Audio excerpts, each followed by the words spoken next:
Hello and a very warm welcome to Science Monitor, your weekly update on what's happening in the field of science, technology, research and innovation in and around the country. I'm Aishwarya Kapoor with you.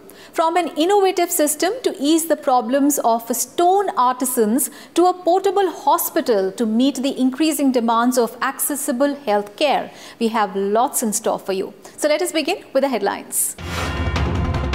Awards announced for COVID-19 Indo-US virtual networks. 8 binational teams selected to pursue cutting-edge research to tackle COVID-19 related challenges. Sri Chitra Tirunal Institute for Medical Sciences and Technology and IIT Madras startup set up a portable hospital structure to meet the demands of COVID-19. Stone dust precipitator developed by CSIR Siri Pillani. The system can prevent stone artisans from the deadly disease of silicosis. And Akshay Urja Diwas 2020 observed on 20th of August, an effort to promote the use of new and renewable energy in the country. Indo-US Science and Technology Forum announced a call for proposals for COVID-19 Indo-US virtual networks in April 2020 to support the efforts of the medical and scientific community. Recently, the forum has announced the 8 binational teams that have been selected to harness the combined expertise of Indian and US S&T communities in many crucial areas related to the pandemic. Let us find out more about this development in our report. To find effective and scientific solutions for the ever-increasing challenges posed by the current pandemic, 8 binational teams have been awarded under the Indo-US virtual networks for COVID-19. The teams will pursue cutting-edge research in areas that include antiviral coatings, immune modulation, tracking SARS-CoV-2 in wastewater, disease detection mechanisms, reverse genetic strategies, and drug repurposing. Indo-US Science and Technology Forum announced these awards, and the teams consisting of leading researchers from top Indian and US institutions are Rajesh Pandey from CSIR, Institute of Genomics and Integrative Biology, Delhi, and Sarath Chandra Janga from Indiana University, Purdue University, Indianapolis, Subhash Chandra Yadav from All India Institute of Medical Sciences, New Delhi, and Va Chu of Stanford University, Stanford, Jyotsna Agarwal from Dr. Ram Manohar Lohia Institute of Medical Sciences, Lucknow, and Ankita Garg of University of Georgia, Athens, Jayanta Haldar from Jawaharlal Nehru Center for Advanced Scientific Research, Bangalore, and Shiv Pillai of Ragan Institute of MGH, MIT, and Harvard, Cambridge, Suparno Chakraborty from Dharamshila Narayana Super Speciality Hospital, New Delhi, and Sanjay V. Malhotra of Oregon Health and Science University, Portland, Sandhya Srivastav from Bhavan's Research Center, Microbiology, Mumbai, and Joan Rose of Michigan State University, East Lansing, Jayashree Das Sarma from Indian Institute of Science Education and Research, Kolkata, and Maria Nagel of University of Colorado, School of Medicine, Aurora, Shanti Kumar V. Nair from Amrita Center for Nanosciences and Molecular Medicine, Kochi, and Mohit Jain of University of California, San Diego, La Jolla. These awards will allow Indian and US scientists engaged in COVID-related research to carry out joint research activities through the virtual mechanism, leveraging existing infrastructure, resources, and funding to address critical challenges related to the pandemic. IUSSTF is an autonomous bilateral organization jointly funded by the governments of India and the United States to promote science, technology, engineering, and innovation through substantive interaction among the government, academia, and industry of both the countries. The collaboration of science institutes and startups have provided one more innovative solution to meet the increasing demands of healthcare infrastructure. Now, Thiruvananthapuram-based Sri Chitra Tirunal Institute for Medical Sciences and Technology and an incubated startup of IIT Madras have collaborated to develop the country's first portable hospital. The hospital can be set up anywhere within a few hours. Though the startup is developed to meet the demands of COVID-19, but it will also be an effective solution to address the needs of other disasters or crises. Let us see the report to know more. The mortality rate of COVID-19 has decreased in the country, but the infection has now reached the far-flung areas.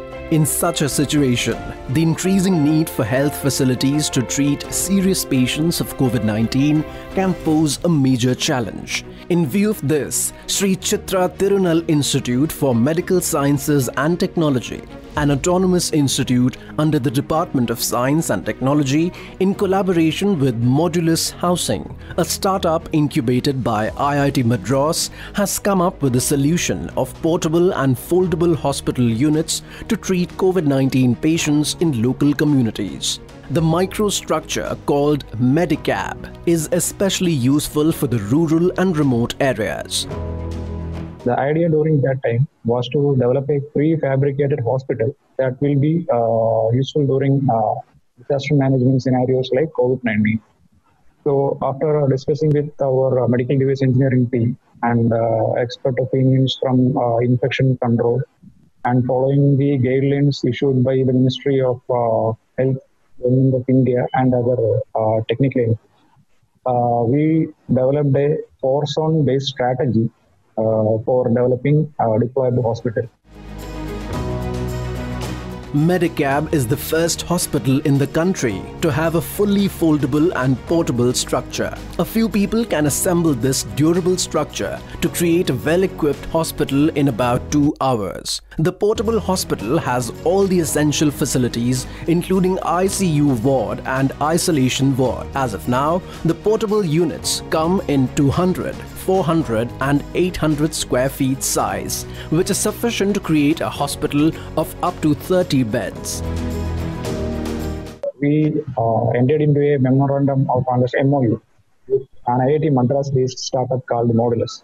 So now this platform is used to create 4 different modular hospitals, which depending upon the requirement of that particular location and that particular clinical fraternity, we can prefabricate and deploy. After the design verification and CDCS registration, now it has been successfully launched in Kerala, in Wayanad and in Chennai. So now after the 2 successful launches, now the company is also looking for scaling it up. The first portable hospital was set up in Wayanad, Kerala, and the second in Chennai. The structure can take a hospital to the patient and it can be customized to meet the needs of any crisis. The setup will also reduce the burden of the hospitals to a great extent and help in containment of the infection. Now it is time for a short break, but do not go anywhere. We'll be back with more reports.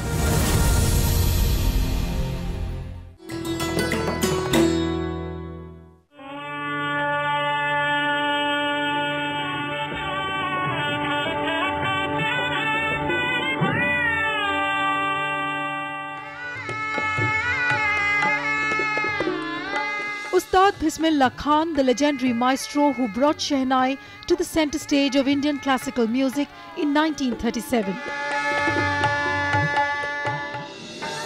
With his heart-touching rendering of Rag Rafi, Ustad mesmerized millions of hearts on the eve of the First Republic Day.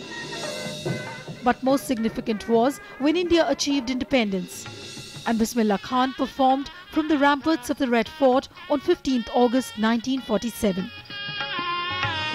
Ustad Bismillah Khan was awarded India's highest civilian award, Bharat Ratna.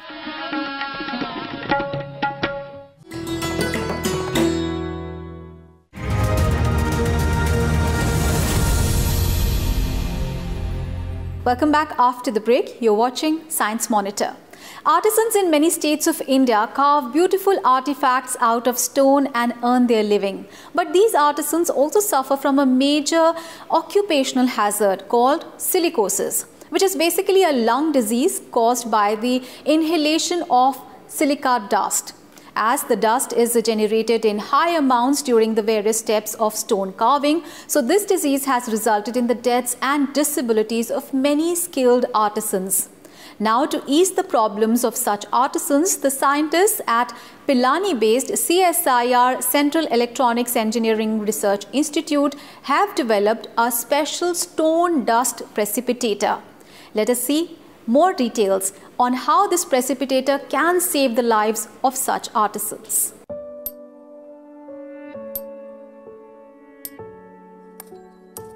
Stone quarries, stone carving workshops, and the craftsmanship of stone artisans. Seldom do we think how many lives are at stake to bring to our homes the magnificent stone artifacts that we adore. The artisans and craftsmen engaged in this art slowly walk towards their death by inhaling the silica particles. The minuscule particles emanate from the stones during the process of stone cutting and carving. Stone carving or stone art is the main source of livelihood in many districts of Rajasthan. But it is also the cause of serious lung condition called silicosis. The tiny silica crystals reach the lungs along with the breath and get deposited in their delicate environment. With time, these particles block the passage of the lungs and give rise to severe breathing problems. As a result, every year, hundreds of artisans die at a young age. Central and state governments have been running various schemes to support the artisans affected by the disease. But there is a strong need to find a solution that can solve this problem without affecting their livelihoods. Therefore, engineers of the Pilani-based Central Electronics Engineering Research Institute of the Council of Scientific and Industrial Research have developed a smart dust precipitator system to protect the lives of these craftsmen.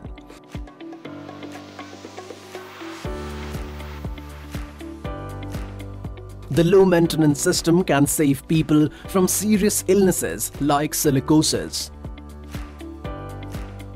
Marble या उसके जो pillar के ऊपर जो design बनाते हैं उस time पे जो इलेक्ट्रिक टूल यूज़ करते हैं उसके कारण PM 2.5, PM 10 इस टाइप के डस्ट पार्टिकल प्रोड्यूस होते हैं। वो सांस के साथ इनहेल हो जाते हैं, फेफड़ों में चले जाते हैं सांस के साथ, और वहाँ जाने के बाद उनका निकलना असंभव हो जाता है। उसका कोई इलाज नहीं है, बचाव ही उसका इलाज है। इसके लिए हमने और हमारी टीम ने ये सिस्टम तैयार किया है। ये सिस्टम पूरी तरह से स्वचालित है, ऑटोमेटिक है।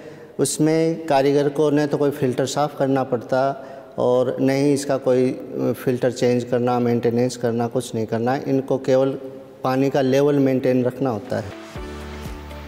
The smart dust precipitator system prepared by CEERI is an apt solution based on a very simple technology. The fully automatic system has a high power suction chamber to suck the dust generated during the process of cutting and carving. The dust reaches the store tank of the system and silica particles are separated from the air by dissolving them in water.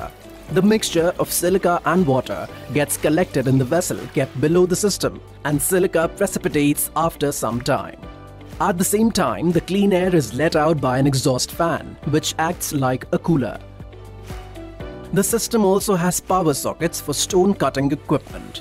The dust precipitator system starts working as soon as the artisan switches it on and provides a dust-free environment.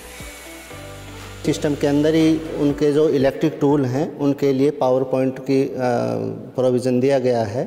तो जैसे ही उसमें अपना electrical tool जैसे ही वो चलाता है, suction automatic start हो जाता है। सक्शन स्टार्ट होने से उसकी जो भी डस्ट प्रोड्यूस हो रही है, पूरी की पूरी डस्ट वो सिस्टम अपने अंदर सक कर लेता है, खींच लेता है। खींचने के बाद इसमें अलग अलग टेक्निक है। जिसके कारण वो डस्ट हवा से अलग हो करके और नीचे एक पिरामिड टाइप में चैम्बर दिया गया है, जिसके अंदर वो डिजोल्व पानी के अंदर डस्ट को डिजोल्व कर देता है और फ्रेश एयर बाहर निकल जाती है। एक्सपेरिमेंट के हिसाब से हमने देखा कि जो भी डस्ट प्रोड्यूस हो रही है वहाँ पर कार्विंग के टाइम में, वो 100% सक कर ले जा रही है, उसके मुंह की तरफ कोई डस्ट पार्टिकल नहीं जा रहा। तो इससे ये हो गया कि उसमें सिलिकोसिस की बीमारी की संभावना ही लगभग ख़त्म हो जाती है। यूँ कहें कि कम से कम 90% तक बचाव तो हो ही जाता है। The system developed by CEERI has also been field tested. As a test, a number of systems have been installed at various stone workshops in Sirohi district of Rajasthan. The use of this system can greatly reduce the risk of developing silicosis. The institute is in talks with industries for commercial manufacturing of this system. Efforts are being made to make the use of smart stone dust precipitator system mandatory in the industry settings. These efforts are very important not only for the health of artisans but also for the stonecraft industry.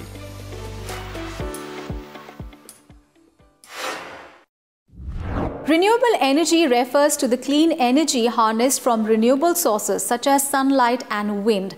After witnessing the disastrous effects of fossil fuels, this energy has become vital once again to combat climate change and pollution without giving up our energy needs. Therefore, India celebrates 20th of August as Akshay Urja Diwas or Renewable Energy Day to promote the use of clean energy. Let us see our special report.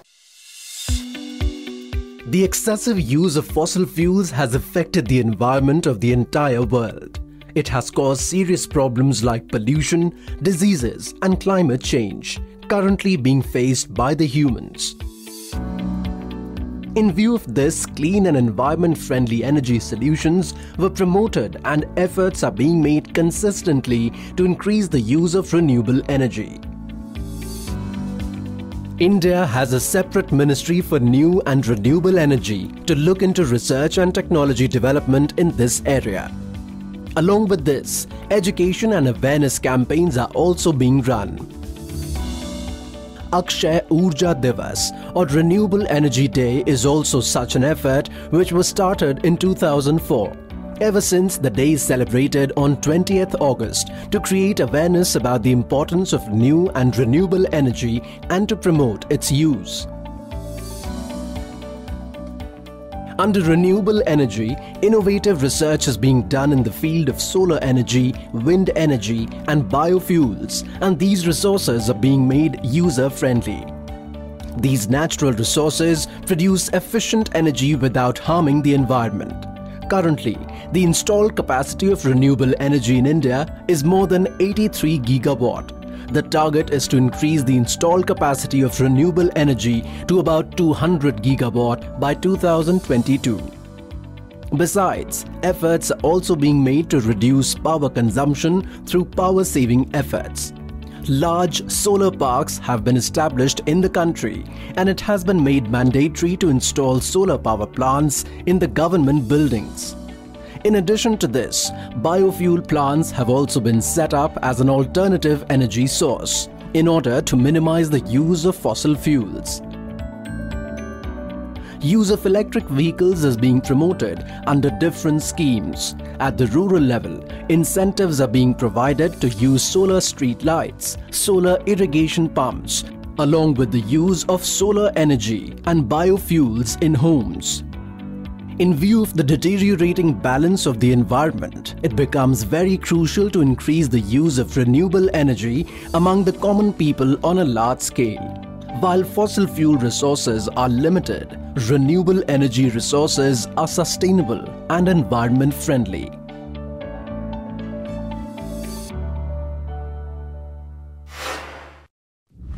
Now it is time for another break. Stay with us. We'll be right back.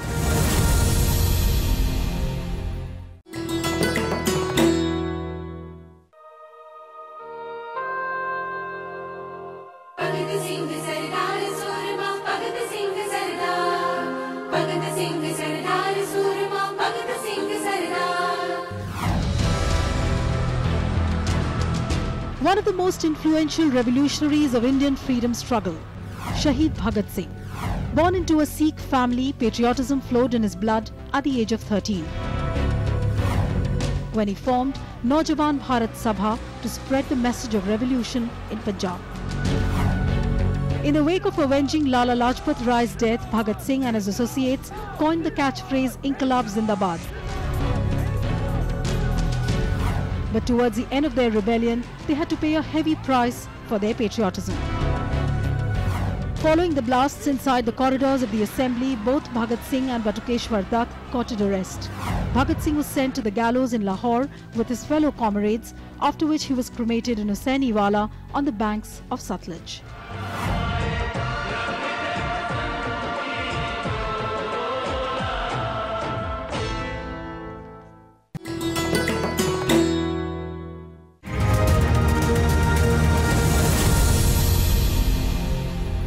Welcome back. After the break, you're watching Science Monitor.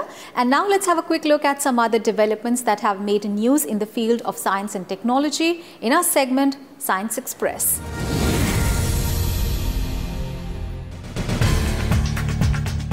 In a significant development, Indian genomic researchers have been able to identify 73 new variants of the COVID-19 strain. A joint team of researchers from the Institute of Medical Sciences and SUM Hospital, Bhubaneswar, and CSIR Institute of Genomics and Integrative Biology, New Delhi, has identified these variants. The team carried out sequencing of 1,536 samples, including 752 clinical samples, and reported 2 genetic lineages, B.1.112 and B.1.99, for the first time in India. Knowing the detailed structure of the virus will help in devising effective treatments. With this study, India is once again at the forefront of COVID-19 research, as it has left behind 12 organizations in 10 countries to complete the first validation and to release the data online. Amid the rising COVID-19 cases, World Health Organization (WHO) has released interim guidelines regarding dental visits. According to these guidelines, until there is a sufficient reduction in the COVID-19 transmission rates, people should delay their non-essential and routine dental appointments. According to the recommendations of WHO, people should seek dental advice via phone or video consultation to minimize the spread of the disease and should visit dentists only for essential checkups. It should be noted that aerosol-generating procedures used in dental settings and exposure to bodily fluids can increase the chances of infection. Droplets containing the virus can enter in one's eyes, nose and mouth if adequate precautions are not taken. Plus, there is also a risk of catching the infection from contaminated surfaces and objects. On 17th August, Worldwide Fund for Nature WWF India, in collaboration with the Bombay Natural History Society, launched the 3rd edition of the Dragonfly Festival 2020. The purpose of this nationwide event is to create awareness about the conservation of dragonflies. The Dragonfly Festival was started in the year 2018 to educate the people about the unique and integral role of dragonflies and similar species in maintaining the environment. Lectures, exhibitions, competitions and other activities will be organized during the festival. WWF India and BNHS also conducted a dragonfly count in 2018.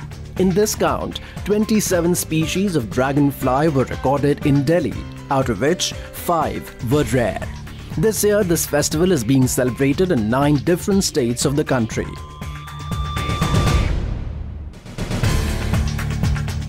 Paying a Thanksgiving tribute to the father of Indian space program, Dr. Vikram Sarabhai, on his 101st birth anniversary, ISRO released images of Sarabhai Crater captured by terrain mapping camera of Chandrayaan-2.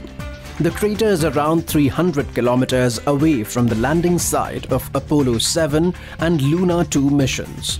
3D image based on digital elevation model showed that the crater is 1.7 kilometers deep. The crater is an excellent example to study the asteroid impact process on the vast lava plains of Moon. According to ISRO, Chandrayaan-2 continues to provide valuable scientific data, and the public release of this data for global use will commence from October 2020. According to a study conducted by the researchers of Center for Cellular and Molecular Biology, a Hyderabad-based lab of CSIR, the venom of a snake species varies according to the geographic location. The research was conducted on saw-scaled viper, Aechis carinatus, and the venom was taken from different states to study its composition. The study found significant differences in the composition of the venom, which is a very important factor in developing an appropriate antidote. It should be noted that saw-scaled viper is one of the venomous snake species found in India, and its venom is also used in developing polyvalent antivenom or PAV. The study will help in developing better anti-venom to reduce the mortality rate of snake bites in India. Unfortunately, more than 50,000 people die of snake bites in India every year. The study has been published in the journal Toxicon X. That is all in today's edition of Science Monitor. Do tell us how do you like our program. You can send your feedback and suggestions through email. Our email ID is news@vigyanprasar.gov.in. You can also write into us at Vigyan Prasar, 5th floor, Prithvi Bhavan, Lodhi Road, New Delhi, 110003. We'll meet you again next week with the new information and developments. Till then, stay safe, stay home, and think scientifically all the time. Bye for now.